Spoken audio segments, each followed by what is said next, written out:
시청자 비평 플러스는 YTN을 돌아봅니다. 전 세계에 큰 파장을 불러온 중국의 인공지능 딥시크가 연일 이슈의 중심에 있습니다. 오늘 뉴스 리뷰 Y 시간에는 글로벌 산업계를 뒤흔든 딥시크 파장 소식을 전한 YTN 보도를 살펴봅니다.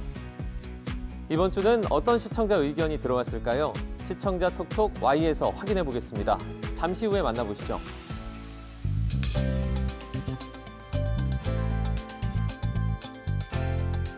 시청자 여러분 안녕하십니까? 정주영입니다. 한파가 물러나며 기온이 제법 풀렸습니다.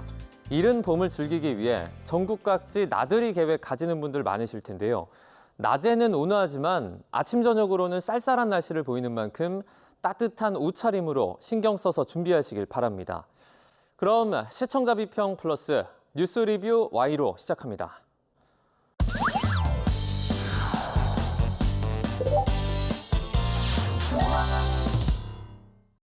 세 분 어서 오세요. 안녕하십니까?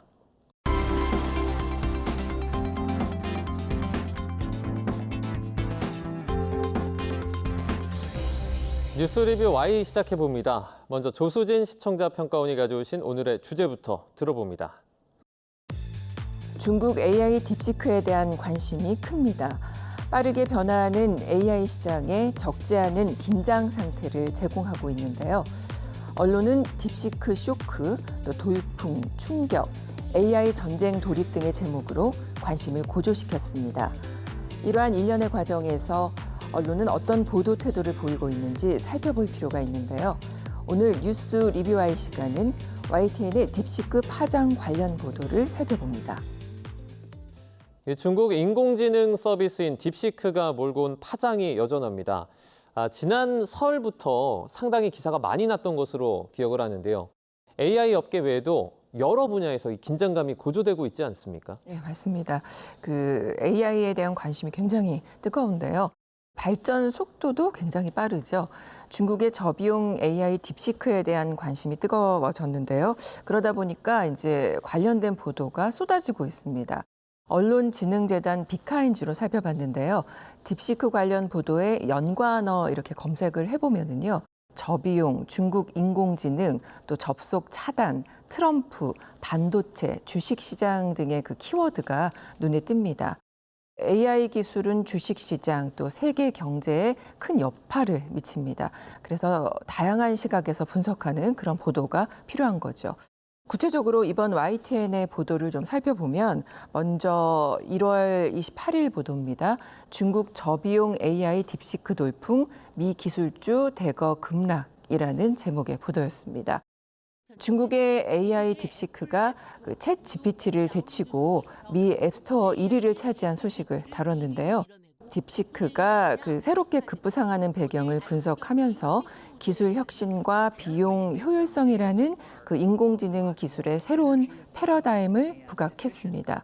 중국의 스타트업의 성공이 미국의 빅테크 기업과 또 증시의 급속도로 영향을 미치는 사실을 통해서 AI 산업에서의 글로벌 경쟁이 심화하는 배경을 이해하도록 했고요. 또 인공지능 기술에 관한 시청자의 주목을 높였습니다. 이어서 딥시크 챗봇 검열 의혹, 중국의 비판적 답하다 실시간 삭제 제목의 단신에서는 딥시크의 검열 의혹 사례를 알 수 있었습니다. 이 영국 가디언이나 또 로이터 통신이 보도한 내용이었는데요. 중국 관련 검열이 챗봇 서비스 단계에서 이루어지고 있는 것이라는 의혹을 구체화한 보도였습니다. 단신에 그칠 것이 아니라 취재기자도 유사한 질문을 딥시크에 직접 해서 이 결과를 검토해 보면 훨씬 실감이 났을 것 같습니다. 저비용 고효율 AI 모델이 중국에서 나오면서 이제 AI 패권을 자신했던 미국의 반응에도 관심이 쏠리고 있는데요. 박사님, 관련 보도 좀 어땠습니까? 네, 딥시크발 쇼크 AI 패권 희비 엇갈린 미중이라는 보도를 봤습니다. 미국과 중국 사이에 입장차가 더욱 분명해짐을 알 수 있었는데요. 중국 매체는 한껏 고무된 분위기를 보도했습니다. 이 저비용, 고성능 AI 혁신을 중국이 이뤄냈다는 점, 또 미국의 첨단 기술 통제가 중국의 AI 개발을 자극하는 역효과를 냈다는 분석도 내놓았다고 합니다. 트럼프 AI 패권의 정면 도전, 딥시크 해킹 100배 높여라는 보도에서는 베이징 강정규 특파원의 보도였는데요. 이 내용만 봐도 그 챗GPT를 개발한 오픈 AI사가 딥시크를 두고 경계하고 있음을 짐작하게 했습니다. 오픈 AI는 딥시크가 그 자사 기술을 베꼈다는 의혹을 제기했다고 하는데요. 아무래도 AI 분야에서 이 중국이 추월해 나가는 것에 그 미국이 바짝 긴장하고 있다는 신호로 읽힙니다. 그래서 딥시크를 겨냥한 사이버 공격이 최근 100배 늘었다고 합니다. 중국 보안업체는 미국이 국가급 디도스 공격을 감행하고 있다고 인터뷰에서 밝혔는데요. AI 패권을 두고 업계 간 경쟁이 아닌 그 국가 간 경쟁을 예고하고 있음이 분명해 보입니다. 중국의 인공지능 스타트업 딥시크발 충격에 우리나라 기업 그리고 여러 산업에서 이 경쟁력 강화를 위한 대응 방안을 논의 중에 있다고 합니다.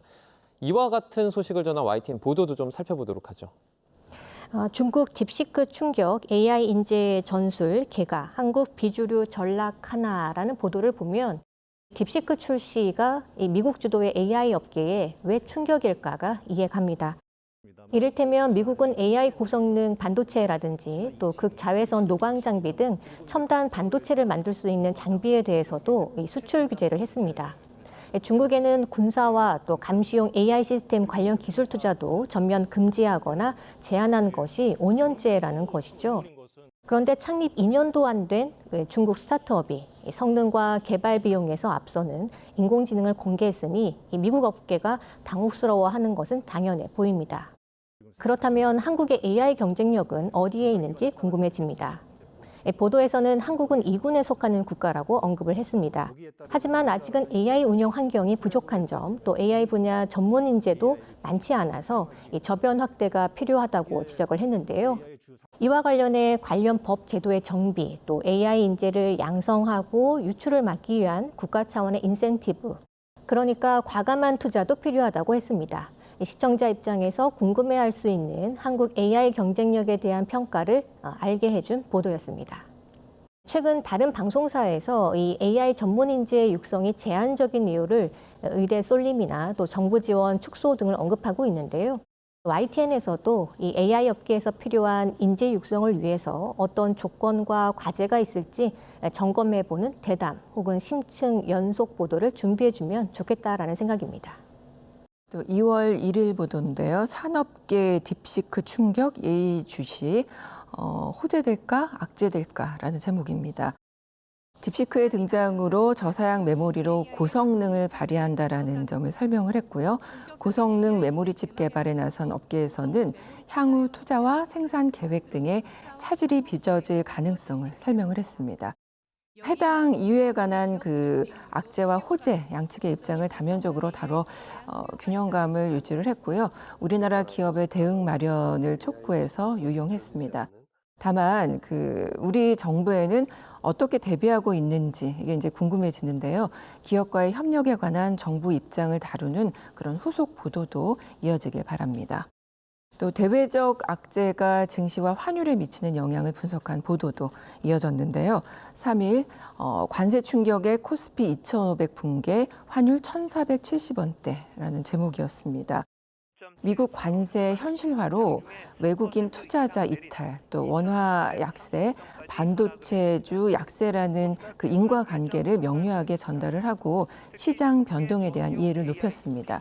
여기에 딥시크 충격이라는 대외적 악재가 미치는 여파를 설명하면서 국내 핵심 산업의 불안정한 상황을 이해하도록 했습니다.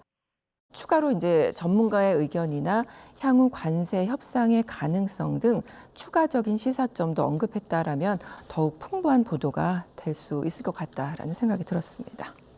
딥시크 충격의 K반도체 급락, SK하이닉스 장중 11% 내려 이 보도에서는 박석현 우리은행 연구원의 인터뷰가 현재의 상황을 설명하고 있습니다.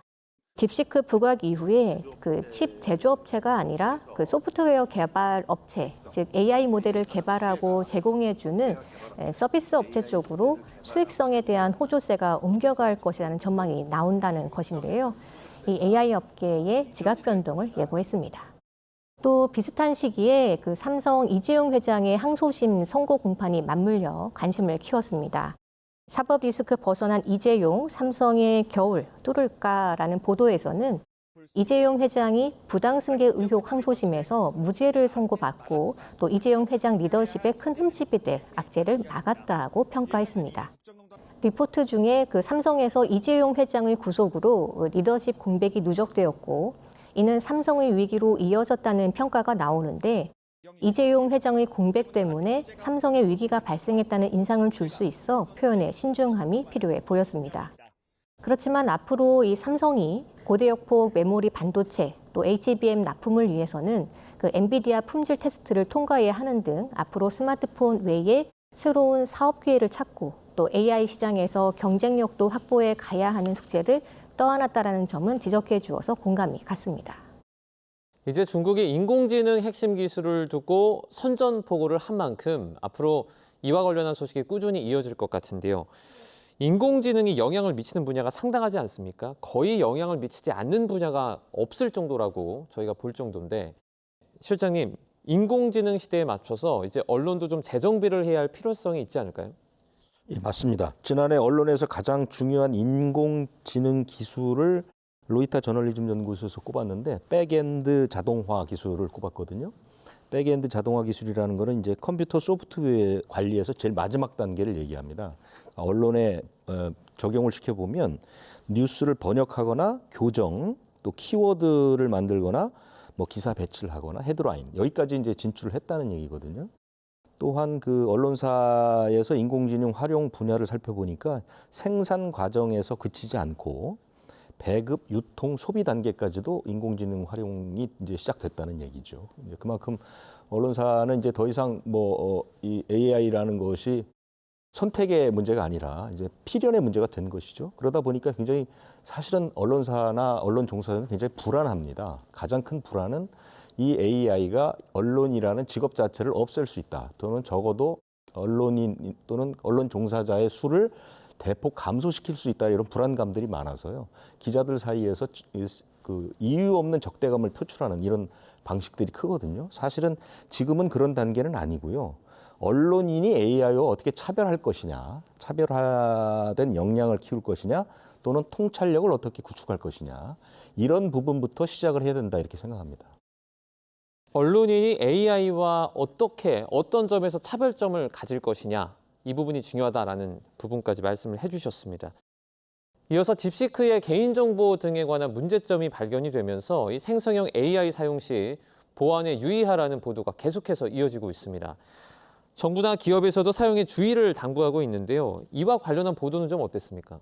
5일 보도였는데요. 그 보안 우려의 산업부, 한수원, 카카오 등 딥시크 금지령 이런 제목. 또 6일 보도입니다. 이번엔 딥시크 보안 쇼크 접속 차단 부처 확산 이런 제목이었는데요.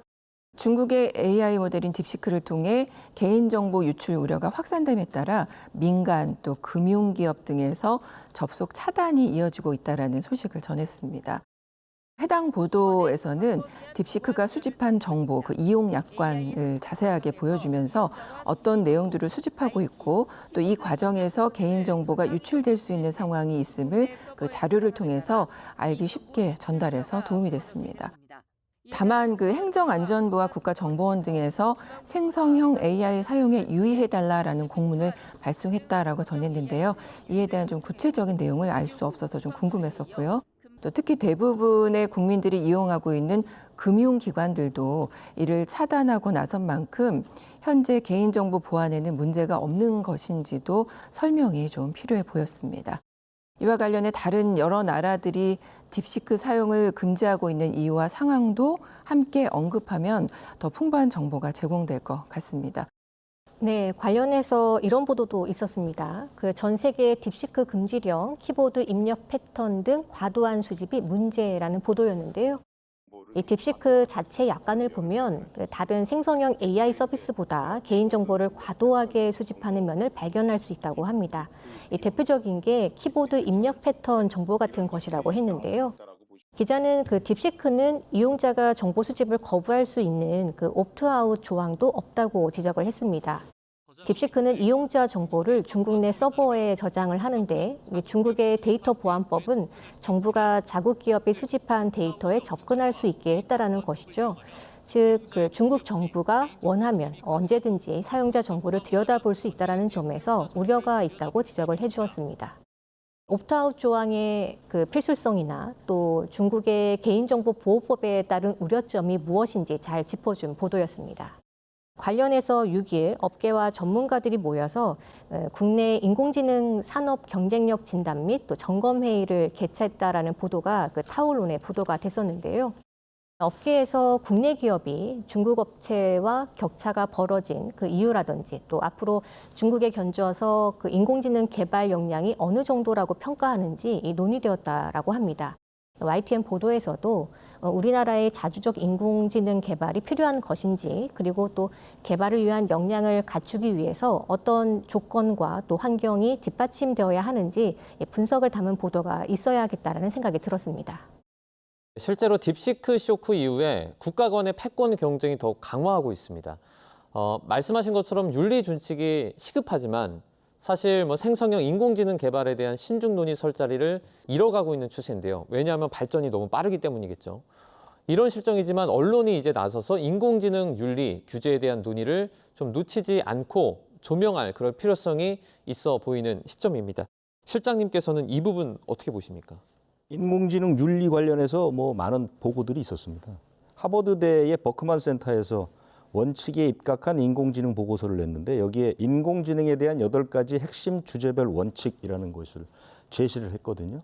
미디어에도 그대로 적용이 돼 있습니다. 유네스코하고 로이터 저널리즘 연구에서 미디어가 인공지능을 어떻게 활용할 것이며 거기에는 어떤 윤리가 필요한가를 발표했는데 3가지 정도로 정리가 됩니다. 첫 번째는 인공지능 활용의 필요성이 명확히 제시되어야 한다. 이것은 뭐냐면 인공지능은 여기까지만 써야 한다는 겁니다.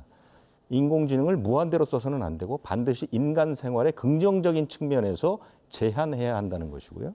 두 번째는 편향과 차별을 발생시키지 않도록 주의해야 한다. 이런 뜻입니다. 그러니까 데이터가 다양해야 한다는 것이죠. 어느 한쪽으로 몰려갔을 경우 AI에서 나오는 결과물이 편향되거나 하면은 큰 후유증을 낳을 수 있기 때문에 그렇습니다. 그리고 이제 가장 중요한 것은 3번째인데요. 최종 판단과 수정은 인간 편집자가 맡아야 한다는 것입니다. 그러니까 AI는 그 기술이 어디까지 발전할지는 모르겠으나 결국은 인간 활동의 보조물로서 활용해야 된다. 이런 것들이거든요. 이런 부분들을 지금 앞다퉈 발표를 하고 있고요. 우리나라도 지난해 12월 5일에 언론 관련해서 6개 단체가 합동으로 언론을 위한 생성형 인공지능 준칙 10개의 조항을 발표를 했습니다. 내용은 제가 앞에서 말씀드린 것을 10개로 늘려놓은 정도의 수준인데요. 이런 식으로 해서 계속해서 AI의 기술 발전에 감탄하면서 한편으로는 자꾸 어딘가 제한을 좀 시켜야 한다는 우려들이 나오고 있는 거고요. 심지어 몇 년 전에는 AI 기술 개발을 6개월 동안 전 세계가 잠정적으로 중단하자는 주장까지 나왔습니다. 그러니까 AI의 앞으로의 발전 가능성에 대해서는 기대와 우려가 교차하고 있다. 이 부분에서 언론이 이 2가지를 균형 있게 보도할 필요가 있다. 이렇게 생각합니다. 계속해서 발표되고 있는 미디어의 AI 이용에 대한 지침서, 사용 설명서라고 할까요? 이런 부분까지 설명을 해주셨습니다. 네, 그럼 오늘 뉴스 리뷰 와인 내용 정리해 보겠습니다. 이것만은 꼭 시간인데요. 평가원님부터 한 줄 평 부탁드립니다. AI 윤리에 대한 언론의 관심과 분석이 필요할 때 AI 관련 보도는 기술 발전 차원에서뿐만 아니라 정치, 경제, 또 국제사회 등 다양한 분야의 관점에서 통합적으로 다뤄야 할 필요가 있습니다. 또한 이로 인해 대두되는 윤리적 문제에도 언론이 더 적극적으로 문제 제기해 나가야 합니다. 이번 딥시크 이슈 역시 과도한 개인정보 유출 등의 심각한 정보 보안성 문제가 제기되고 있습니다. 2000년 이후 3번째 AI 패러다임 단계가 조성되면서 기술 발전과 혜택에 대한 기대감은 고조됐지만 또 이와 함께 파생되는 사회적, 윤리적 문제에 대한 우려도 심화되고 있는 것으로 보고되고 있습니다. 이러한 우려에 대해 언론이 적극적인 관심과 분석을 통해 보도를 이어나가 주시길 바랍니다. 네, 이어서 김수정 박사님의 한 줄 평도 들어보겠습니다. 변화의 속도가 아니라 변화의 방향에 주목하라. AI 기술 경쟁의 가속도가 붙었습니다. 국내에서도 한국판 AI 출시를 앞당겨야 한다는 목소리가 더욱 커졌는데요. 어느 때보다 빠르게 변화하는 기술 혁신에 속도만 강조하고 있는 것은 아닌지 되돌아봐야 하겠습니다. 인공지능 기술 혁신이 가져올 긍정적 파급 효과 외에도 또 부정적 파급 효과는 무엇인지도 점검해야 합니다. 신기술을 소개할 때에는 성능에 대한 비교만이 아니라 사용자의 이용과 연관해서 정확하고 엄밀한 평가를 보도에 담기 위해 노력해야 하겠습니다. 중국의 딥시크로 다시 불붙기 시작한 AI 개발 전쟁, 이와 관련한 보도들 살펴봤습니다. 오늘 뉴스리뷰 Y 순서는 여기서 마치도록 하겠습니다. 세 분 오늘 말씀 잘 들었습니다. 고맙습니다.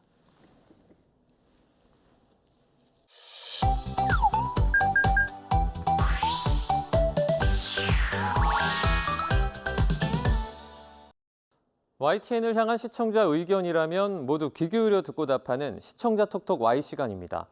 오늘 주목한 시청자 의견을 AI 앵커 Y고가 소개해드립니다. 지금 바로 만나보시죠. 안녕하세요. AI 앵커 Y고입니다. 오늘의 첫 번째 주제는 HMPV에 대한 시청자 의견을 들어봤습니다. 자세한 내용 지금 바로 보시죠.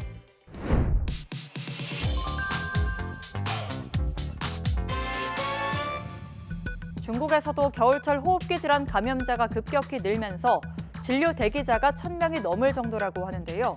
겨울철 호흡기 질환 중 하나인 메탄 유모바이러스 HMPV가 중국에서 확산하고 있다는 소식을 전한 보도가 있었습니다. 베이징에서 강정규 특파원이 전해드립니다.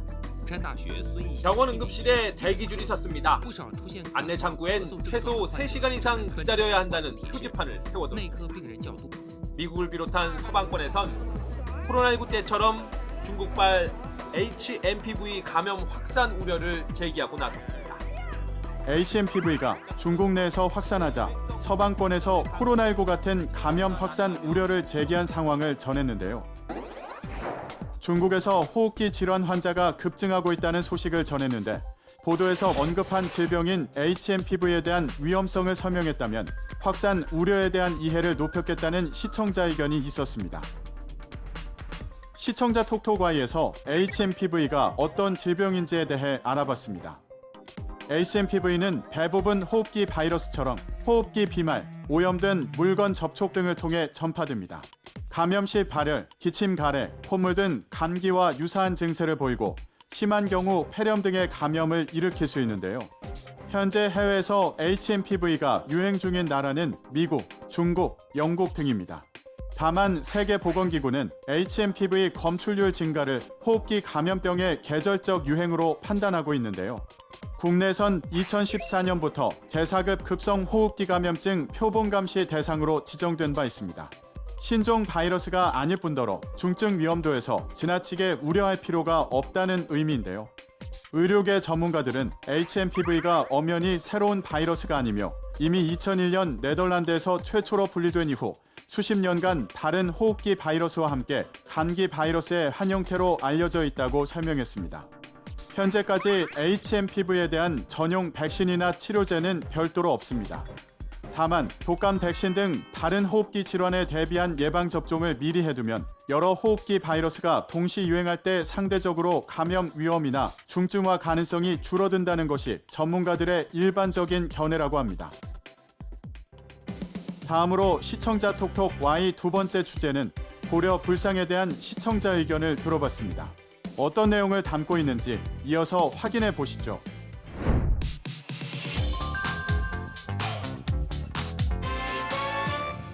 외고에 약탈당했다가 절도범이 훔쳐 국내로 들여온 고려시대의 불상이 고향인 충남 서산의 부석사로 돌아왔습니다. 일본에 있던 고려시대 불상이 647년 만에 우리나라로 들어와 100일간 공개된다는 소식을 전한 보도가 있었습니다. 무진동차에 실려온 나무 상자가 법당 안으로 들어갑니다. 상자를 열자 고려시대 불상인 금동 관세음보살 좌상이 모습을 드러냅니다.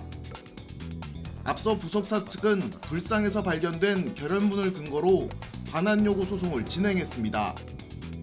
1심은 부석사 손을 들어줬지만 대법원은 일본 관음사가 불상을 오랜 기간 점유해 소유권이 인정된다고 판결했습니다. 불상이 우리나라에 들어왔지만 대법원 판결로 인해 100일 동안만 공개됐다가 다시 일본으로 돌아가게 될 것임을 알렸는데요. 외고에 약탈당했던 불상이 647년 만에 서산 부석사로 돌아온 소식을 전했는데 대법원 최종 판결의 법적 배경을 언급했다면 상황에 대한 심층적인 이해를 도왔겠다는 시청자 의견이 있었습니다. 시청자 톡톡Y에서 고려 불상에 대한 대법원 판결의 법적 배경을 정리해봤습니다. 2012년 국내 절도단이 일본 대마도에서 불상 2점을 밀반출했습니다. 보도에 나온 금동 관세음보살좌상 외에 한 점인 동조열의 입상은 국내에서 소유권을 주장하는 사람이 없어 2015년 7월 대마도 해신신사로 돌려줬는데요. 그러나 보도에 나온 금동 관음보살좌상은 충남 서산 부속사가 원래 우리 불상인이 돌려달라고 요구하면서 소유권 분쟁이 시작됐습니다. 부속사는 앞서 불상 내부에서 1330년 고려 서산 부속사에서 이 불상을 조성했다는 기록물이 나온 것을 근거로 외고에게 약탈당한 것이니 원술자인 부속사에 반환해야 한다고 주장했고 1심 재판부는 이를 받아들였는데요. 하지만 2심 재판부는 700년 전 고려 부속사와 현재 부속사를 같은 사찰로 볼 수 없고 일본 사찰 관음사가 2012년 불상을 도난당하기 전까지 일정 기간 문제없이 점유하면서 소유권을 시효 취득했다고 판단했습니다. 대법원도 2023년 10월 불상이 고려시대의 왜고에 의해 약탈돼 일본으로 불법 반출됐을 개연성만으로 관음사의 불상 소유권 시효 취득이 배제된다고 볼 수는 없다고 최종 판결했습니다. 대법원 판결 이후에도 1년 넘게 끌어온 불상 관할은 최근 양측 사찰의 합의로 급물살을 탔는데요. 부속사 측이 반환 전 불상을 모시고 100일간 법회를 열게 해달라고 요청한 것을 관음사 측이 확실한 반환을 조건으로 수락하면서입니다. 마지막으로 오늘 시청자 톡톡 Y 세 번째 주제는 토지거래허가제에 대한 시청자 의견을 들어봤습니다. 이어지는 내용도 지금 바로 만나보시죠.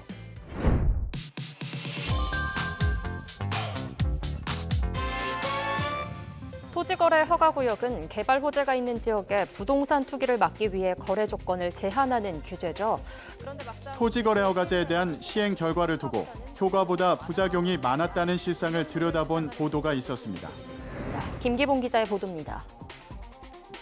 현재 서울 시내 토지거래 허가구역은 국제교류복합지구 일대 잠실, 삼성, 대치, 청담 등 4개 동과 압구정, 여의도, 목동, 성수 등 정비사업 밀집 지역으로 서울 전체 면적의 10.8%에 이릅니다. 투기로 인한 집값 상승을 막는다는 취지지만 실제 결과는 그렇지 못합니다. 강남 지역 4개 동의 지정 후 1년간 집값 상승률을 지정 전과 비교해보니 잠실동만 감소했고 삼성동은 거의 비슷하며 청담동과 대치동은 오히려 더 커졌습니다. 토지거래허가제가 부동산 투기를 막기 위해 시행하는 제도지만 오히려 집값이 상승하고 전세값이 급등하는 변화를 가져왔다고 짚었는데요. 토지거래허가제 부작용에 대해 전하면서 최근 서울시장의 일부 토지거래허가구역 해제 방침을 전했는데 해제된다면 이후 부동산 전망은 어떻게 될지 궁금하다는 시청자 의견이 있었습니다. 궁금증이 남지 않는 보도를 위해 시청자 톡톡Y에서 토지거래허가제 영향에 대해 살펴봅니다. 토지거래허가제는 투기 거래와 부동산 가격 급등 우려가 있는 지역에 대해 설정하는 일종의 규제입니다.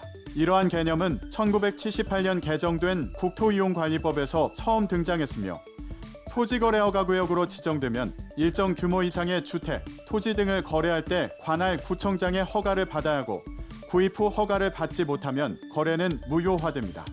주택의 경우 실거주 의무 2년이 적용되기 때문에 전세를 끼고 저렴하게 주택을 구입하는 갭 투자도 불가능합니다.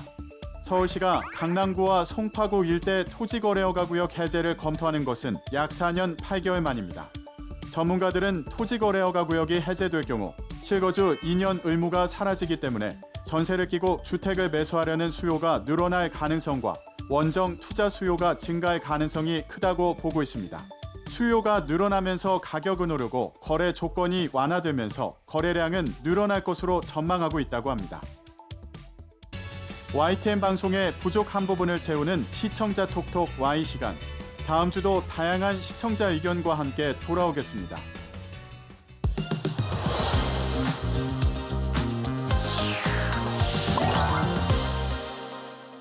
시청자 목소리로 YTN을 되돌아봅니다. 방송에 대한 여러 의견들 SNS와 홈페이지를 통해서 남겨주시고요. 시청자 비평 플러스는 다음 주 더 새로운 의견으로 돌아오겠습니다. 시청해주신 여러분 고맙습니다.